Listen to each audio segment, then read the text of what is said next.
Stepan Razin, a name that became a legend, a symbol of freedom and rebellion. But who was he really? More than just a Don Cossack, he was the son of a wealthy ataman, a man from the Cossack elite, well-versed in military affairs and politics. In the 1660s, he didn't merely lead a spontaneous uprising. He methodically, step by step, built his empire of despair. His initial campaigns for zipuns were not simple acts of plunder, but carefully planned operations to amass power and instill fear. He rallied runaway peasants, serfs, and old believers under his banners, all who craved revenge and freedom. This Cossack, skillfully manipulating the crowd's aspirations, transformed from a bandit into the leader of a grand rebellion that swept across a vast territory from the Don to the Volga, from Astrakhan to Simbirsk. His revolt, which shook the foundations of the Muscovite Tsardom, became the largest peasant war in Russian history before Pugachev, ultimately ending in a bloody defeat and his own agonizing execution in Moscow. While myth portrays him as a selfless champion of the people's happiness, history is unsparing.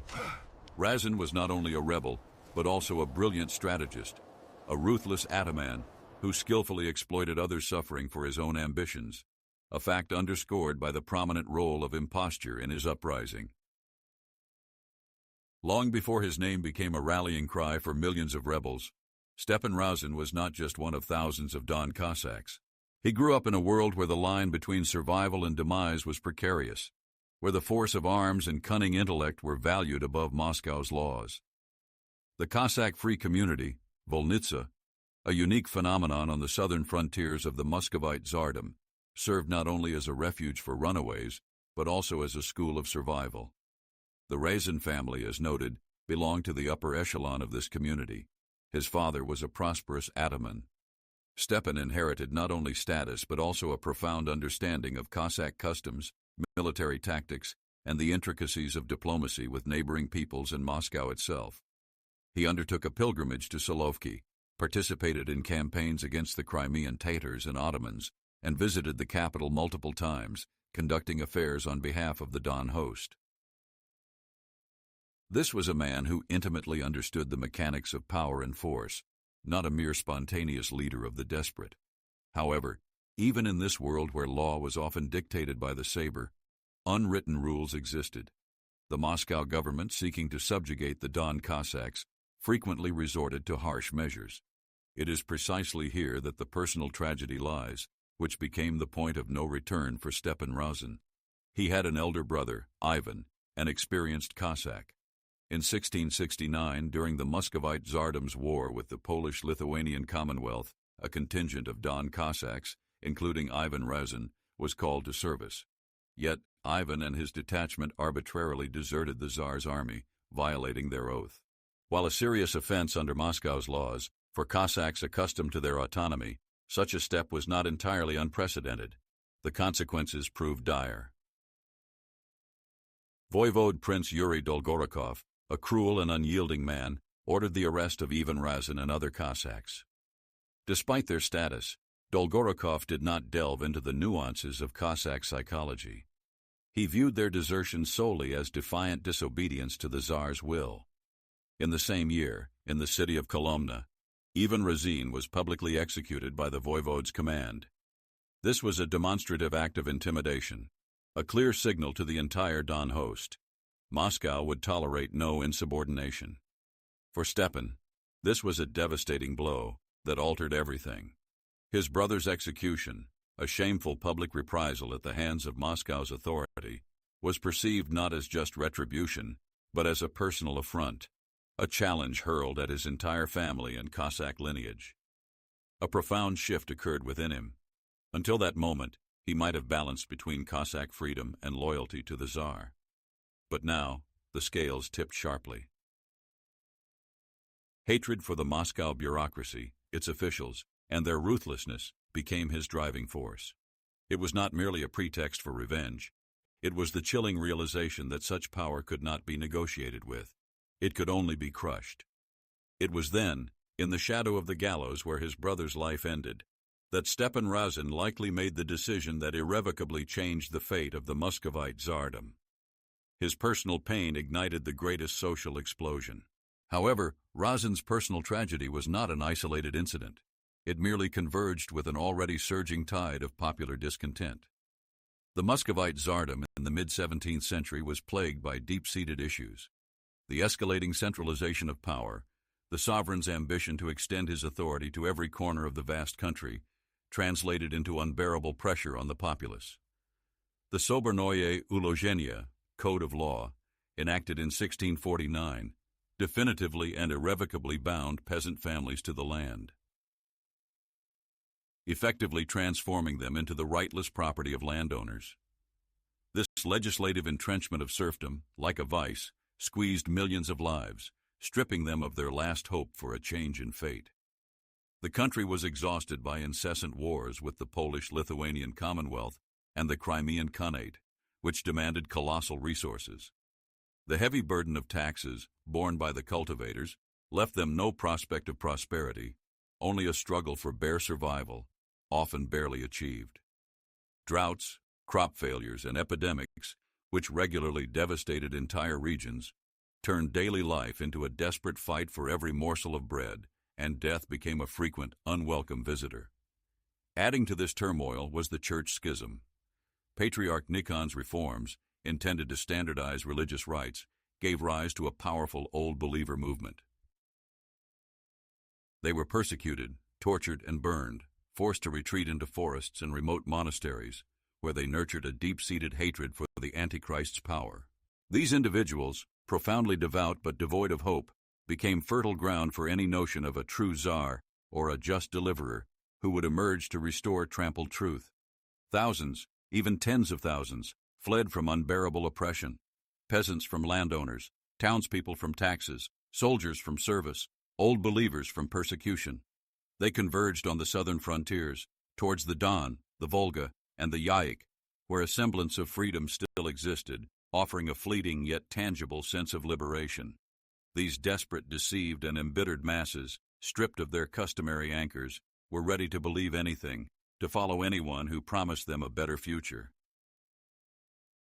Such an atmosphere of widespread despair, compounded by a deeply ingrained belief in a good Tsar and a just intercessor, created ideal conditions for anyone who dared to challenge the existing order. Hatred for boyars, voivodes, and officials, those who embodied Moscow's authority, was pervasive. It was within this simmering cauldron of grievances, hopes, and an unbridled thirst for justice that the stage was set for the greatest deception of the 17th century, Stepan Razin's uprising, which would soon shake the Muscovite Tsardom to its very foundations. Thus, in 1667, as tension on the southern borders of the Muscovite Tsardom reached its zenith, Stepan Razin made his first decisive move, initiating a series of grand mystifications. The so-called campaigns for zipuns, already a part of Cossack lore, acquired an entirely new, far more ominous meaning under his leadership.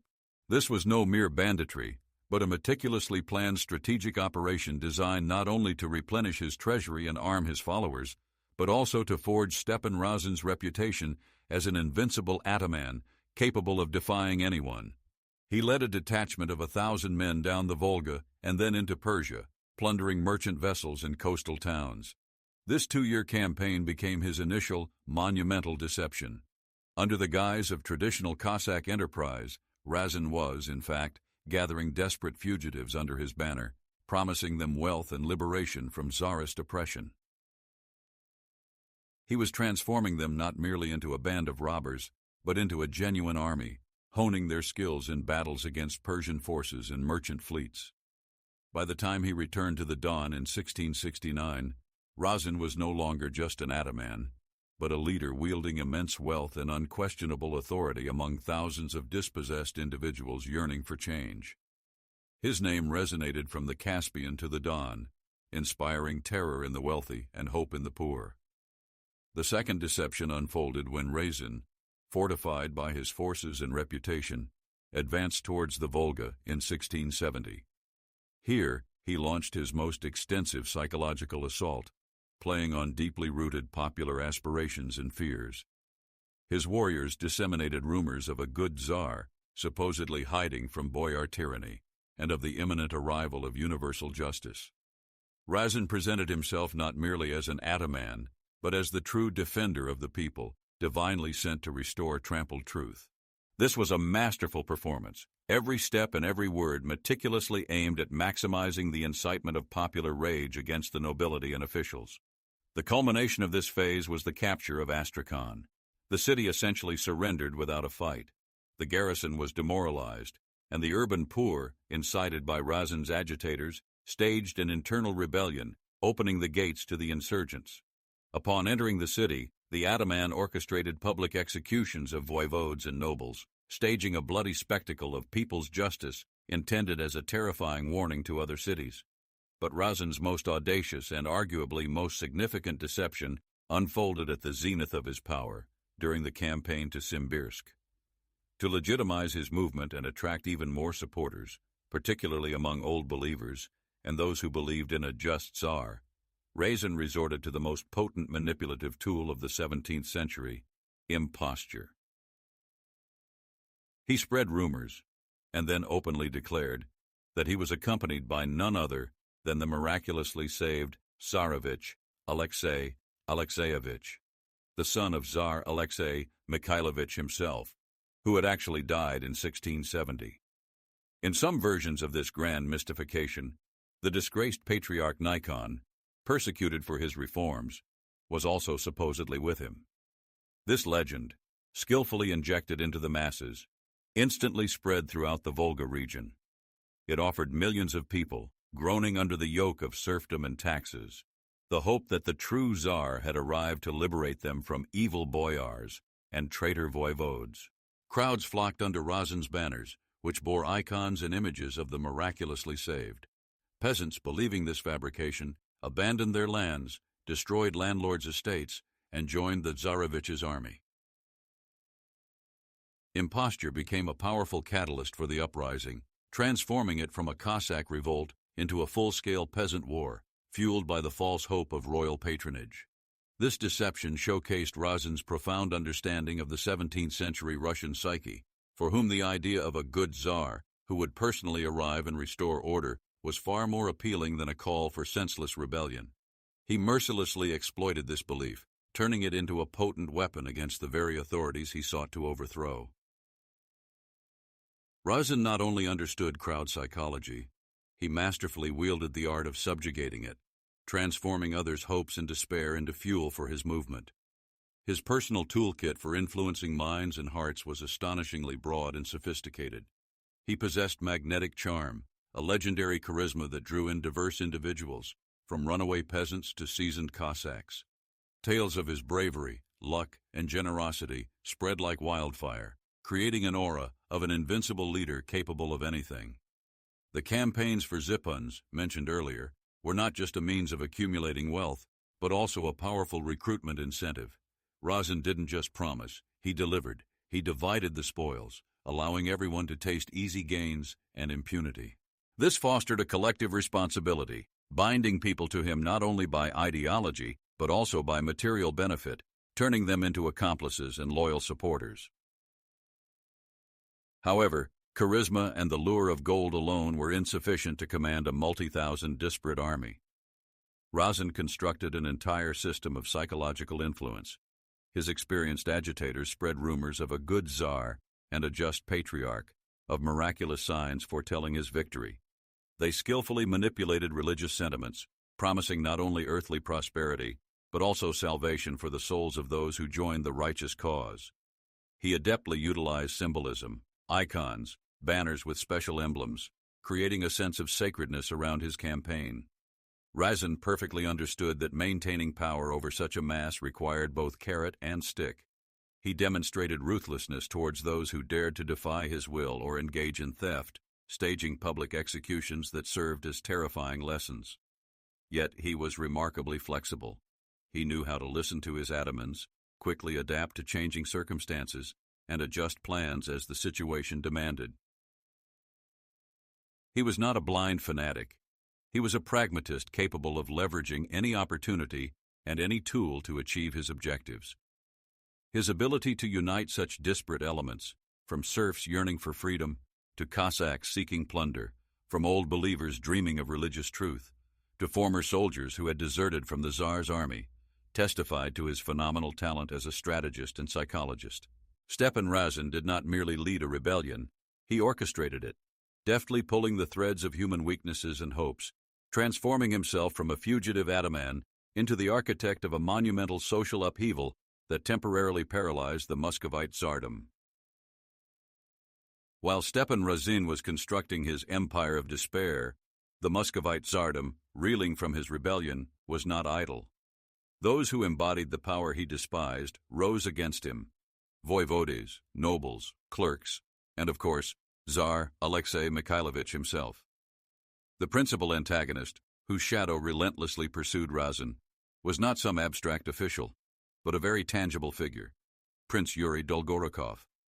It was Dolgorukov's ruthless order for Ivan Razin's execution that ignited Stepan's personal quest for vengeance. Dolgorukov, like other Tsarist voivodes, represented the very essence of that merciless Moscow system that irrevocably shattered lives, disregarding Cossack autonomy. He did not simply suppress revolts. He symbolized the central authority's uncompromising nature, its relentless pursuit of absolute control, which made him Razin's sworn enemy. Tsar Alexei Mikhailovich's government, recognizing the scale of the threat, deployed regular troops to crush the rebellion, led by seasoned voivodes. Among them were not only Dolgorukov, but also Prince Yakov Cherkassky, Prince Ivan Prozorovsky, and many others whose names became synonymous with the brutal suppression of the uprising. They implemented a scorched earth policy, sparing no one suspected of ties to the rebels. Their objective was not merely to defeat Razin's army, but to utterly eradicate the very notion of resistance, thereby restoring the shaken vertical of power. But who, besides the dispossessed masses, benefited from this bloody conflict? Naturally, Stepan Razin himself and his inner circle. They gained power, wealth, and prestige. Yet, there were others, some Cossack atamans, who saw in the rebellion an opportunity to improve their fortunes or enhance their influence, joined Razin, hoping for a share of the spoils in new lands.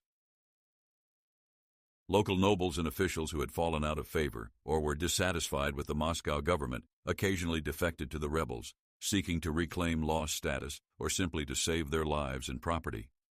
Even some clergy, particularly old believers, viewed Razin as a kind of savior who would help restore true faith and actively supported him, leveraging their authority to attract new followers. Thus, Razin's rebellion, though driven by popular despair, also had its opportunistic beneficiaries who perceived an opening for personal gain amidst the chaos. And it had very specific opponents whose narratives were inextricably linked with that of the rebel himself. The conflict between Stepan Razin and Prince Dolgorukov, between Cossack freedom and Moscow's centralization, became the central axis of this grand, yet ultimately doomed war. At the zenith of his power, when it seemed the Volga was beyond Moscow's grasp, Stepan Razin made his fatal error. His next target was Simbirsk, a strategically vital fortress city, the gateway to the central regions of the Muscovite Tsardom. It was here, beneath the walls of Simbirsk, in September 1670, that the rebellion reached its climax, foreshadowing its demise. Razin, leading a multi-thousand-strong army, laid siege to the city, defended by Tsarist voivodes, led by Prince Ivan Miloslavsky. The siege of Simbirsk proved to be a grueling ordeal for Razin. His detachments, accustomed to swift conquests and psychological intimidation, encountered tenacious resistance. Days stretched into weeks, yet the city refused to yield. Tsarist forces, reinforced by fresh troops arriving from Moscow, launched sorties, inflicting significant casualties on the rebels. The myth of Razin's invincibility, carefully cultivated by himself, began to unravel. Each day of the siege, each failed assault, chipped away at the faith in the miraculously saved Tsarevich Alexei Alexeyevich and the disgraced Patriarch Nikon, who, according to legend, were accompanying the ataman. How could a true Tsar fail to overcome evil boyars for so long? The exposure of the imposture began not with a grand proclamation, but with a slow, agonizing realization. Peasants, who had believed in miraculous deliverance, saw that their Tsar possessed no supernatural power, that he could not conjure food or defeat Tsarist troops with a mere word. Prolonged battles, dwindling supplies, injuries, and deaths all mercilessly exposed the harsh reality. Razin's charisma, his promises, and his terrifying reprisals were no longer sufficient to sustain morale in a protracted confrontation.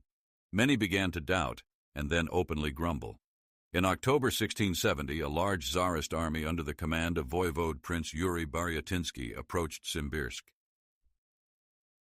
This marked the decisive moment. In fierce battles lasting several days, Razin's forces suffered a crushing defeat. Stepan Razin himself was wounded, and his closest associates barely managed to carry him from the battlefield. This was not merely a defeat, it was a rout that signaled the definitive turning point in the rebellion. The empire of despair began to crumble. After the defeat at Simbirsk, Razin retreated to the Don with the remnants of his army. He hoped to gather new forces, to rekindle the flame of rebellion, but it was already too late. His authority, undermined by military setbacks and the debunking of the impostor myth, plummeted rapidly.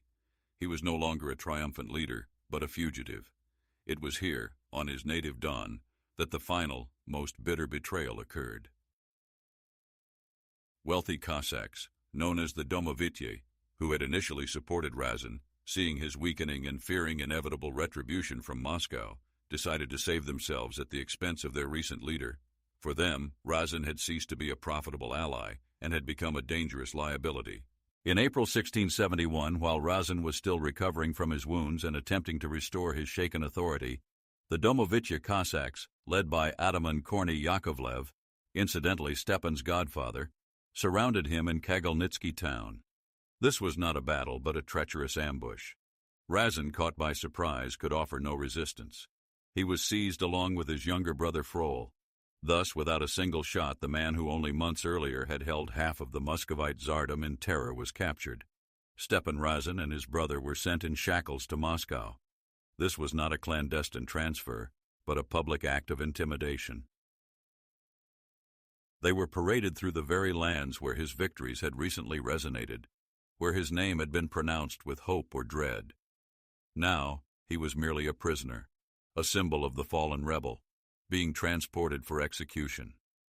This long and agonizing journey became the final public demonstration of the powerlessness of the defeated leader, whose grandiose deception ended in complete and unconditional collapse. Stepan Razin's arrival in Moscow was not merely the delivery of a prisoner. It was a triumph for Tsarist power, a public display of its unyielding might. Chained, he was paraded through the capital streets for all to witness the downfall of the man who dared to challenge authority. His trial was a farce, a mere formality. The charges were predictable: treason, banditry, imposture. No one doubted the verdict. On June 6, 1671, in Bolotnaya Square, at the very heart of Moscow, Stepan Razin was executed. His body was quartered, and the parts were publicly displayed. A gruesome warning to any who dared contemplate rebellion. His younger brother Frol, also captured, survived him only briefly, but his fate too was sealed. After the leader's execution, the remnants of his empire of despair rapidly disintegrated. Tsarist troops, led by experienced voivodes, descended upon pockets of resistance with ruthless fury. Thousands of rebels were captured, tortured, and executed. Gallows lined the Volga and the Don, and the heads of rebels were impaled on stakes to quash any thought of continuing the uprising. Villages suspected of aiding Razin were razed to the ground, their inhabitants massacred or exiled. The entire Volga and Don regions came under strict control. The treasury of the Muscovite Tsardom, though it incurred losses from devastated lands and disrupted trade, now had the opportunity to confiscate the property of rebellion participants and to more stringently tax the population that had previously been difficult to reach or autonomous. Lands abandoned by runaway peasants were redistributed among loyal nobles, further solidifying the institution of serfdom, irrevocably binding the peasantry to the land. The Cossack free community, though not completely eradicated, faced even greater pressure from Moscow. Its autonomy was significantly curtailed. The government utilized Razin's defeat as a pretext for strengthening central authority and tightening control over the peripheries. The political consequences were evident. Tsar Alexei Mikhailovich's absolutism was reinforced, and any future attempts at resistance were suppressed with even greater brutality. The myth of a good Tsar who would personally arrive and restore order was cruelly debunked, revealing the true face of power to the people. The rebellion, intended to change the established order, instead tightened the noose around the necks of the common people, rendering their position even more disenfranchised. And yet, even after the gallows stood empty and the blood was washed from the squares, Stepan Razin's story did not end. Paradoxically, it was his defeat and agonizing execution that catalyzed the birth of a myth far more enduring than the truth itself. Popular memory, starved for justice, craving miracles and deliverance, began to rewrite his biography, transforming the calculating strategist and ruthless ataman into a selfless champion of the people's happiness. The impostor, who exploited others' suffering for his own ambitions, was transformed in the collective consciousness into a true defender, a martyr who fell at the hands of evil boyars. This phenomenon is not merely a historical inaccuracy, but the profoundest testament to how mass consciousness shapes its heroes, adjusting reality to fit its aspirations. Razin's story is a universal lesson about the power of narrative, about how for millions of people, a symbol and hope can prove more important than any, even the bitterest facts. His name, etched into the annals of rebellion, became a banner for subsequent generations of rebels, transforming into an eternal symbol of the indomitable will of the Russian people, ready to sacrifice everything for the ephemeral dream of freedom, even if that dream is built on